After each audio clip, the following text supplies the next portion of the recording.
This episode is brought to you by Haste. Hi, my name's Gramps. Hi, my name's Chilligan. And here on Casual Compliance, we like to talk about the Commander ban list. We use the ban list as an avenue to talk about the culture of Magic the Gathering and the format that literally everyone plays, except for the people that don't like to have fun playing Magic. Or the people that don't play Magic, I guess. Literally everyone plays. And there's some of you. You know, it's a casual format. Why does a casual format have a ban list? Well, we're here to discuss that. So it's kind of like a guideline of, hey, maybe you shouldn't play these cards because they're not fun. And if anybody wants to play them, maybe they're not fun. Or, I mean, you still can. You just got to find People that will play with you. Yeah. With those cards. find people that are on the same wavelength and have a discussion. Yeah. So what we're going to do, and what we've done for the past 13 episodes, Ish. is we're going to spin a wheel with all of the banned cards that we haven't spoken about yet, where one comes up and we will look at the card, we'll explain it to you, we'll go off, do a little bit of research, and then we'll come back, let you know why the RC, when they were in existence, banned the card, now that we have the console free play. And Yeah, we're going to have to, like, there's a line in the sand now of, like, pre-CFP bans, Yeah. which is everything that's on the ban list right now. yeah, And we're going to have to work out how to discuss it when it becomes the ones that came after. we just mentioned it. Yeah. Yeah. So we're going to talk guess. about the cards that were banned, why the RC banned them, and then what exists in the game already that does similar things and why it's better for the culture that the card is banned than it's not. And we present that in a fun little debate because I think, Debate-ish. debate-ish, Yeah. where mainly I just get dunked on Well, sometimes both of us are like, yeah, this card sucks, actually. Bristle brand. Yeah. And then sometimes cards can get unbanned, like, I can't remember which one. Sway of the Stars, maybe, was it? I think so. Yeah, unbanned Sway. Yeah. So yeah. That was the one. Uh, There's been a couple. we have left Twitter, fuck you Elon Musk. True. We are now over on Blue Sky, where you can follow us and a whole bunch of other cool Aussie Magic the Gathering creators. Attack on Cardboard, Cozy Magic Club, Kira Plays Magic, Get Commanded. Get Commanded. There's a bunch. There's a lot of us. Pretty much everybody has decided to leave Twitter this week. Good. Good. here We're for also over on Patreon at Casual Compliance. Where Hey, you know, the good thing about being off Twitter, Yeah. everything is at Casual Compliance We now. are fully at Casual Compliance, Yeah. except it's casualcompliance.bsky. You just type Casual Compliance figurative. into the search bar, you'll find us. Yeah. But yeah, anywhere that you watch content, Casual Compliance, and if we're not there, well. Let's get to the wheel. I guess so, yeah.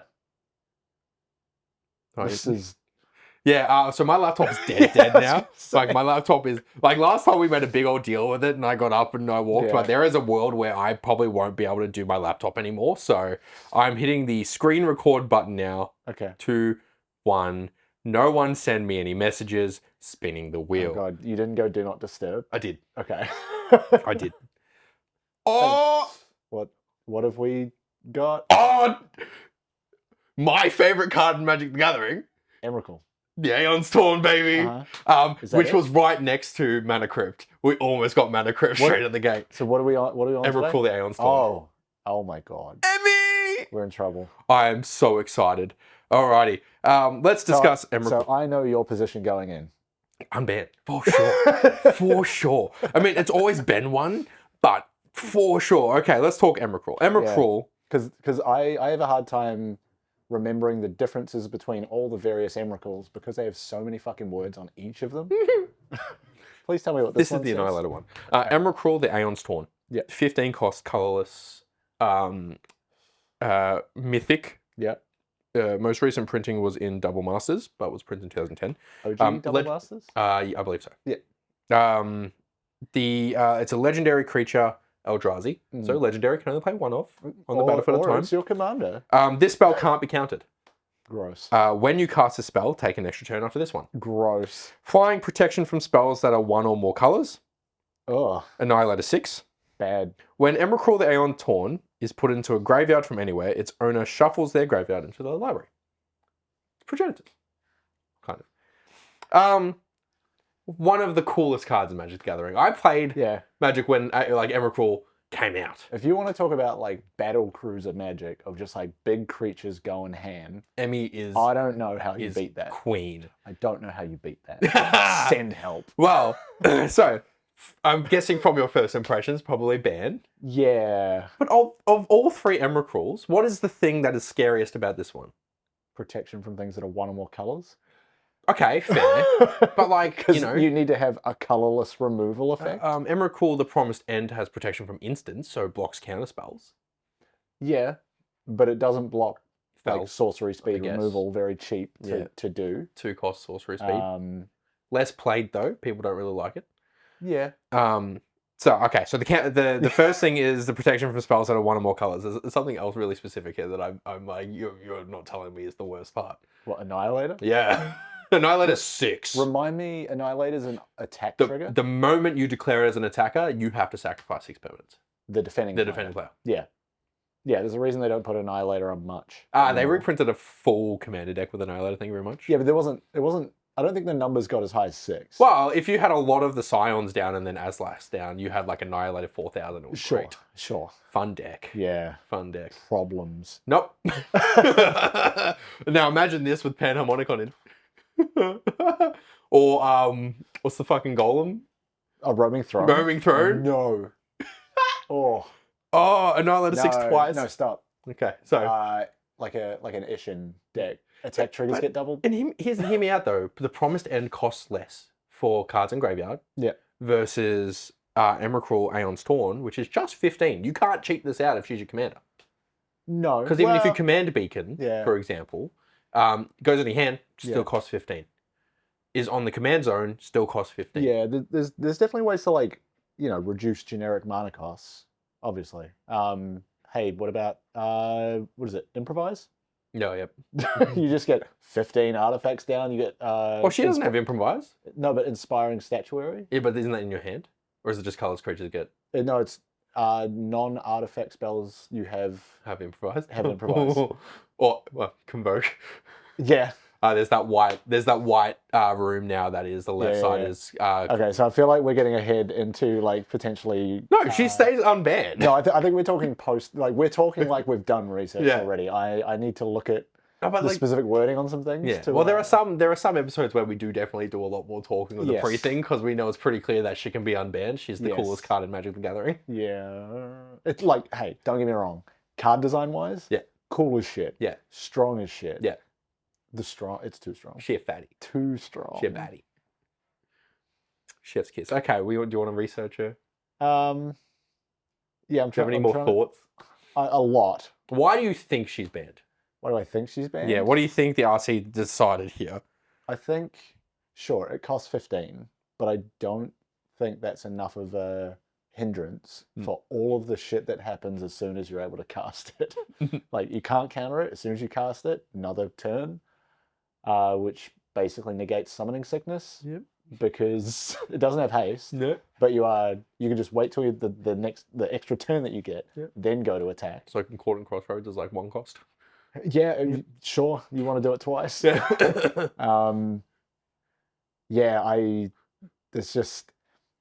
I like Annihilator 6 bad, don't get me wrong. Because it's sacrifice permanents, right? Yeah. So it could be nuking lands. Mm-hmm. But I think, to me, the thing that is more frustrating is protection from spells that are 1 or more colors. Hey, null elemental blast, done. Sure. I don't think it targets Emmy, but okay. No. But you think about like most commander pods, typically, not even 1 colorless deck. Yeah. And colorless removal effects, hard to come by. We both have colorless commander decks, but we are not the usual commander pod. No, but I also built that to force myself to try building a colorless deck. Fun. It was, challenging. Yeah, Urza, Liberator, the Urza's Battlethopter. Graz, Unstoppable Juggernaut, turn a bunch of 0/1 into shits 5/8 Juggernauts? 5/3. 5/3 Juggernauts. But Graz himself is a 7/5, I believe.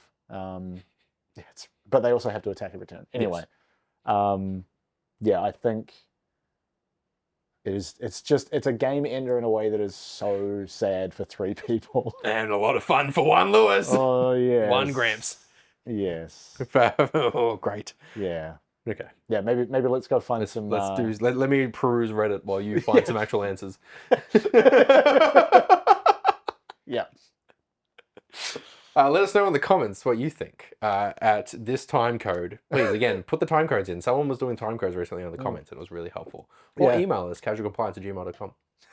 All right. See you in This episode's a brought to you by second. Gamer Subs. No, you can't say that shit. Can. It shouldn't. Okay. Emrakul, the Aeons Torn. 15 cost legendary creature, Eldrazi mythic.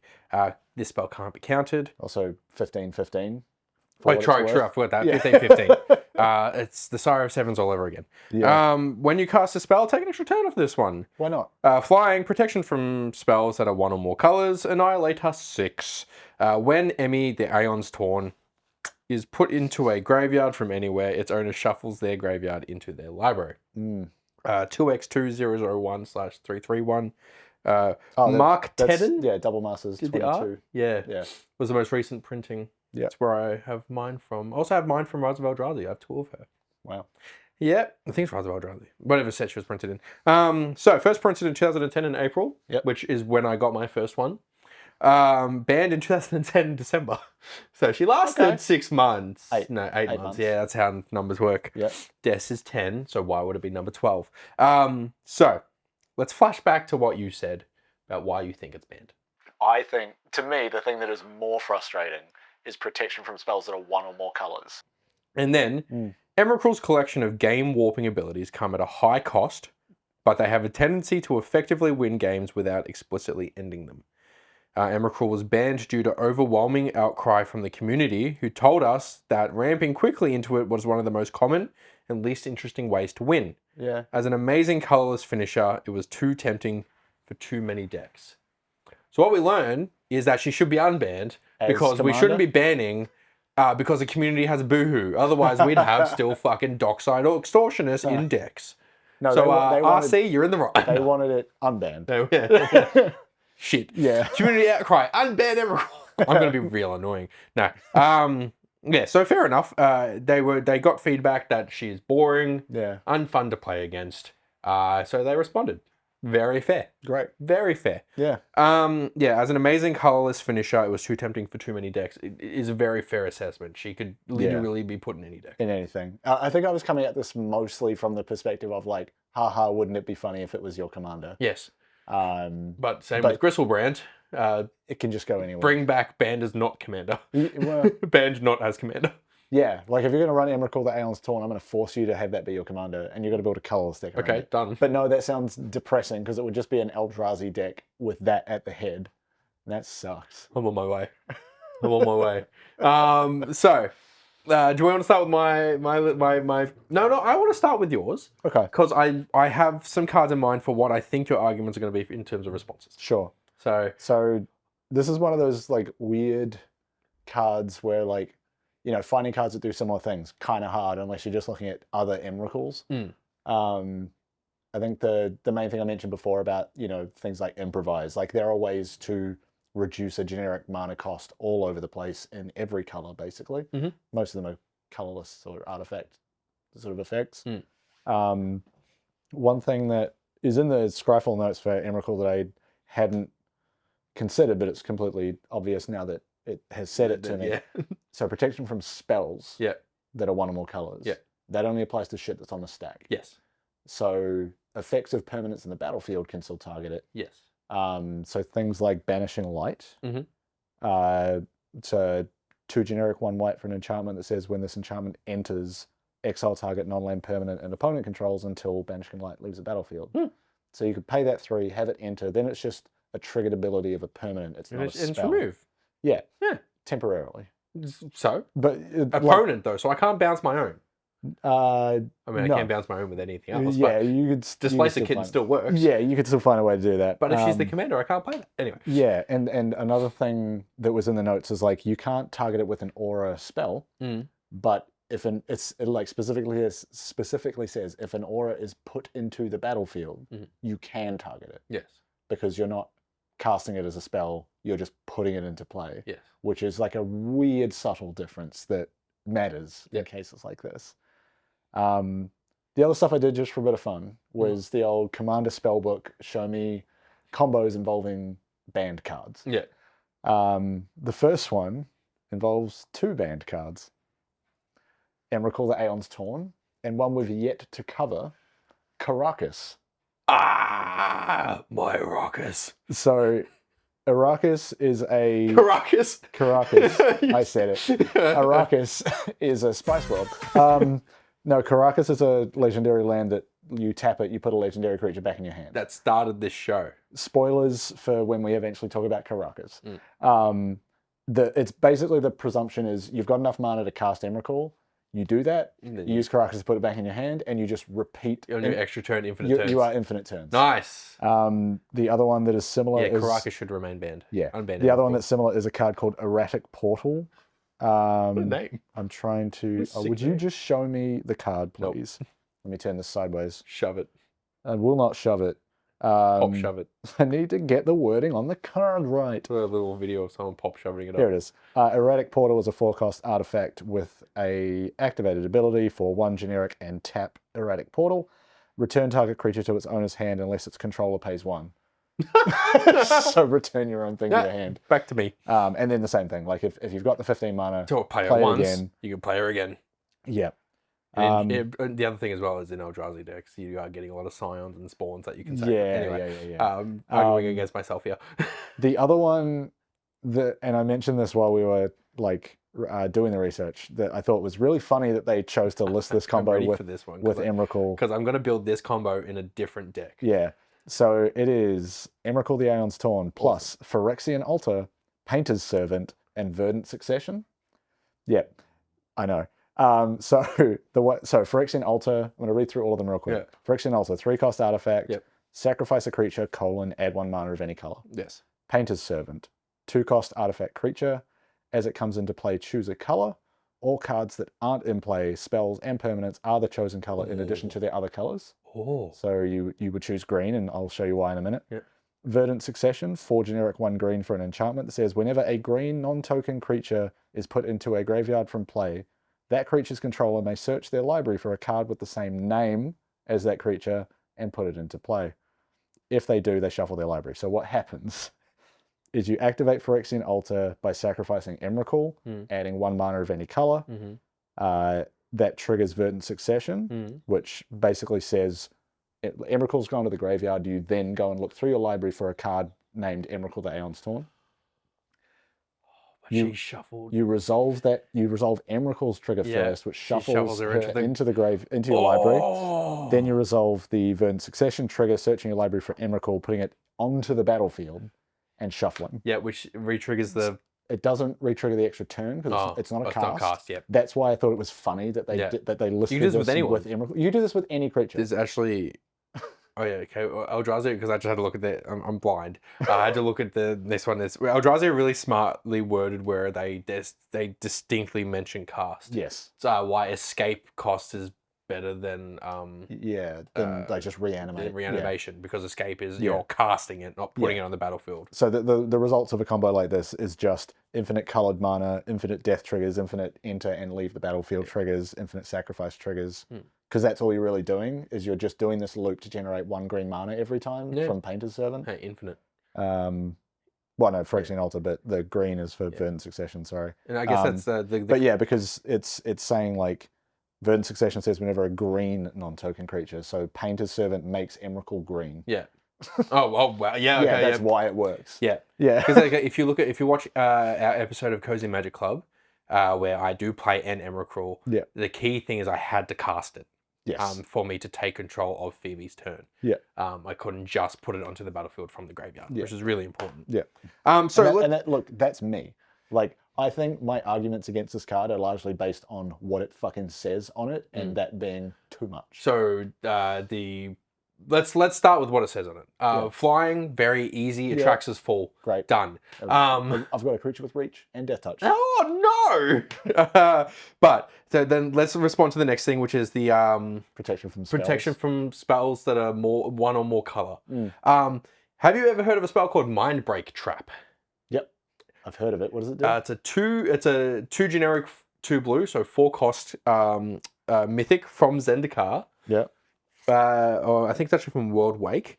It's an instant that's instant /trap, so it's got a subtype. Do traps matter No, anymore? They're not just really. instants, They're right? just instants. Yeah. If an opponent casts 3 or more spells this turn, you may pay 0 rather than pay Mind Break Trap's cost, which is, I think, the trap part of it. It's, Sure. You cast 3 spells and your third one was You've Emrakul. activated my trap card. That's copyright infringement. Anyway, Mind Break Trap as an instant says exile any number of target spells. Okay. Emrakul enters the stack. You respond with Mind Break Trap. Because Emrakul is still on the stack, her protection does not exist and can be removed from the stack and exiled. Because like Counterspell is preventing it from entering the stack in the first place, right? Yes. No, it's on the stack and then you're countering it. You're countering it's counter target. So whereas Mind Break Trap is basically exiling it from the stack. Yeah, it's not specifically counter spell. Yeah. It's this really weird rule thing where you cast this and it's higher up. So Emrakul's technically not in the stack to resolve because of Mind Break Trap. The spell's just exiled. Yeah, it just doesn't exist anymore. So the protection no longer works. What do you do with a card object in that case? It still goes to graveyard because you've cast it? No, it's exiled. Yeah. Yeah. Like it's just exiled from the game. Cool. It's just removed from the game. Yeah. That's the thing. Right. So there's your protection gone. Mind Break Trap. Trap. There's your protection gone. That still goes back to one of my earlier arguments about the ways to stop Emrakul from happening are so limited. Yeah, but they exist. Sure. The other thing, let's talk about the Annihilator for a second. Now, everyone's worried about Annihilator 6. Yeah. Can I introduce you to Ulamog the Defiler? You can introduce me. What are they into? Modern Horizons 3 is what they're into. I'm into that too. I really was into it as well. I think Alex pulled one of these too. I know someone pulled an Ulamog Defiler and I was really sad. 10 cost mythic from MH3, legendary creature Eldrazi, in a deck that I'm probably going to build after this with some of these combos.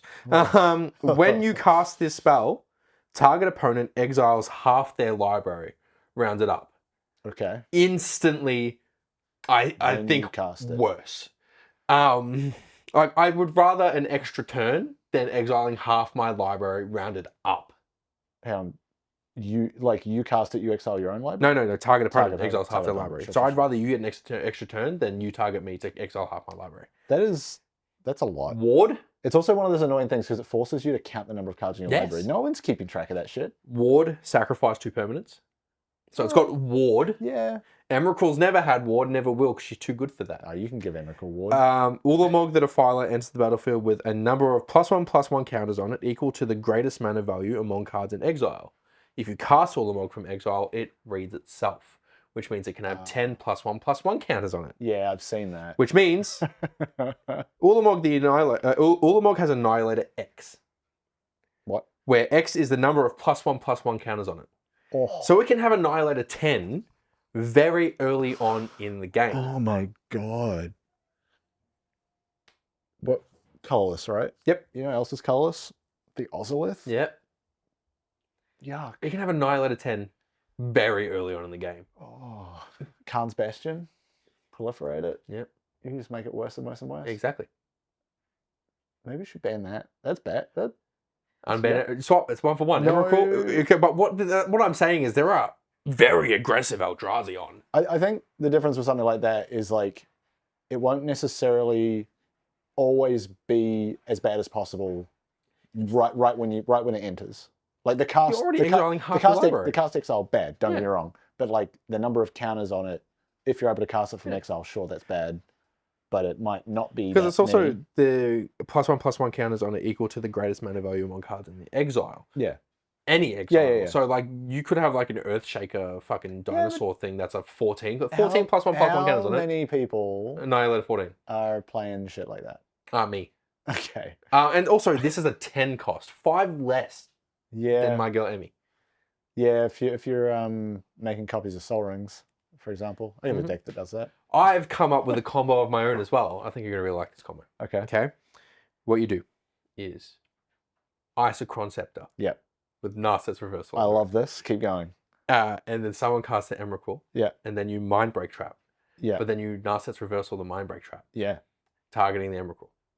Right. So Emrakul gets exiled and you keep your Mind Break Trap just in case they find a way to bring it out of exile. That's possible in Eldrazi. Oh, sorry. Your your Narset's reversal on your own Mindbreak track. Yeah. Yeah, sick. I like that. That's just, you've just got a minigun full of counterspells, essentially. Hey, yes. Hey, we are changing the name of the show to the Ice Concept of the show. Wow. It was printed as Zendikar. It's not World Wake, sorry. World Wake was the center card symbol with the little one in it. Yeah. Anyway, so at the end of the day, Yeah. what do you think? I think Ulamog's real bad, actually. Oh fuck! I ruined it. Yeah, I think actually it stays banned, and I want to give it a friend. Hey, Tom. Tom from Attack on Cardboard. It could be anyone. Yeah, well, only one we know. Yeah. Okay. So serious answer. Emrakul, the Aeons Torn. Emrakul, the Aeons Torn. I think. Like. Don't you fucking give me hope. I know you're gonna say she needs to be banned still. It's. What I'll give you is this. It's close. I think if you took off either Annihilator or the on-cast extra turn, I think if you took one of those away, I'd be okay with it. Yeah, I did see somewhere extra turns in the command zone would be quite brutal. Yeah. Extra turns in Commander are quite brutal in general. If you have a way to infinitely do your extra turns, it turns into solitaire and it's not fun. Yeah. And like they said in the rules committee, it has a way of ending the games without ending them. Like you can win the game, but it's really just unfun for everyone but yourself. Yeah. Games of Magic the Gathering have gotten a lot faster. Way faster. There are people that are saying, oh, you know, how often is it that people get access to 15 mana before a game is close to ending anyway? So it turns from a I've seen it. Game yes. Well, it turns from a game warping like shifter to a game ender, which you want to have by the time there's 15 mana. We want to have, but like I get where that argument comes from, but it is you're having one person winning to the absolute detriment of three. Yeah. Like it's not a satisfying ending. Oh, imagine if you gave her Myriad. No, I've had that thought. It's not loyalty. It's not a it would just be Annihilator 6 to everybody, yeah. That's gross. I had that thought. I didn't even say it earlier. Anyway, so how do we fix her? Remove the... honestly, I would take the extra turn off. I'd keep the Annihilator. I'd take the extra turn off. Yeah, sure. Like Annihilator 6, like, yeah, it's bad, but it's also costing you 15 to begin with. And I think the protection also is a bit tough. Because it doesn't have haste built in, like on its own, without the extra turn, you're having to wait a turn with it on board before Annihilator can even happen. Yeah, like you would need extra pieces to haste it, which do exist, but you know. Of course they do. Yeah. And if she's your commander, like you're not going to have those in that deck because there's no colorless ones that I know of. Excuse me, like Swiftfoot boots? Okay, yeah. I was thinking in my head I was like, which fucking pair of shoes is it? I was thinking world enchantments, and I forgot that artifacts exist. Lightning greaves. Yeah, okay, I get the it. Classic, yeah. Shit. Fuck. Put the boots on to give it ward. Yeah, okay. So she's close. Yeah. How many legs does she have? How many boots can we stack on? 1, 2, 3, 4, 5, 6, 7. That one's a finger. 8, 9, 10, 11, 12. Yeah, it's a big finger. You could She has so many legs. Yeah, so you could just Emrakul and her shoe closet. They could be your deck. But she says but you cannot play it. Emrakul remains in the moon on Innistrad for now. Yeah. So if she's in the moon, what are the other versions? Are they like in different spots in the Emrakul, timeline? the Aeons Torn was when she was corrupting Zendikar. Right. The Promised End, I believe, is being released from the moon? No. So that's the end of her story. The World Anew is a alternative canon where she is released from the moon. Okay. Of Innistrad. Okay. Yeah. Innistrad remaster. Maybe we actually let her out. I hope that she gets But out it's a of the remaster set. Why would they do that? Look, story-wise for the Vorthos out there, before we wrap up, they don't really touch Eldrazi in story anymore because Lovecraft turns out was really racist. Oops. I mean, the Phyrexians were their kind of alternative, but the Phyrexians ended with a wet fart. Yeah. I feel like they could go back to Eldrazi and reclaim it in a way that's actually really good. And then we can forget Lovecraft ever existed and the Eldritch Horrors are just Magic the Gathering. Yeah. I think before we wrap up too, I'm gonna do like a thing we don't usually do, which is shout out a local game store in a city that we don't live in. Yep. We don't really like talk about game stores we go to that often. No. But I took a trip to Brisbane recently. I went there a couple of years ago and like stopped in at Vault Games in the city, just like pick up some cards and we then left and went back to the Airbnb and played some Magic. I was in town for like a Friday through a Tuesday, and they have their Commander nights on a Monday. Nice. Pretty classic arrangement. But I went along to that. It was like a $14 sign up. You had to like call them on the day to register a spot because they sell out. Ooh. But you're $14 just in case anyone's worried about like paying for playtime. That makes it sound like I'm paying for recess at school. You are paying for recess at school. They give everybody a pack on arrival, basically. It's just $6 about, usually Australian. Within your pod, they have a random one that they give out. Unless you're playing on the competitive table, then it goes to the winner, as you'd expect. But yeah, they like managed it all through the classic like companion app, so it wasn't like arranged pods. It was fully randomized. Yeah. Righto. But just the vibe in that store made it really fucking nice. They encouraged everyone to have a pre-game discussion. The only store I've seen ever do that before a Commander night. Yep. They didn't really go into like anything about Instead of 50 minutes for deck building, it's 50 minutes for discussing the game. Sit down and talk about your philosophy of deck building. No, they didn't like prescribe anything about it. They just said like, don't forget to have it. Like, and then I sat down at a table with people I'd never met before and had one of the nicest games I've ever had. Oh. And we were all playing big scary decks, and everyone was like excited to see shit pop off. Yeah. I played my Vahan Goldwaker deck. And did it finally work? I've had it work a few times, just not on coverage. And not against me. I've never seen that deck pop off. It was one of those decks. It was one of those games where like someone was playing the what's that fucking Eldrazi deck where you can pay 2 colorless to copy shit on the stack? Oh, it was Azlask Ulalek. Yeah, they're playing that. And the other one was Arcades Walls. Oh, so what classic defenders? Banned defenders, but making them all attack. Yeah, it was crazy. That's Arcades. It was crazy. Yeah. But I got down to like less than 10 life. The Eldrazi player was like way up, was about to win the game, and of course my treasures turn into 3/3. And with low shield down, they can be indestructible. Yeah, except I had Taste of Karlov out, so they had Vigilance and Lifelink. Love that. So I sent 15 treasures at him with double strike and went to like 60 life very quickly, and almost won the game. It was a great time. Love that. Vault Games in Brisbane. Shout out for running one of the best Commander nights I've ever seen. If you're in Brisbane, go see them. Yeah.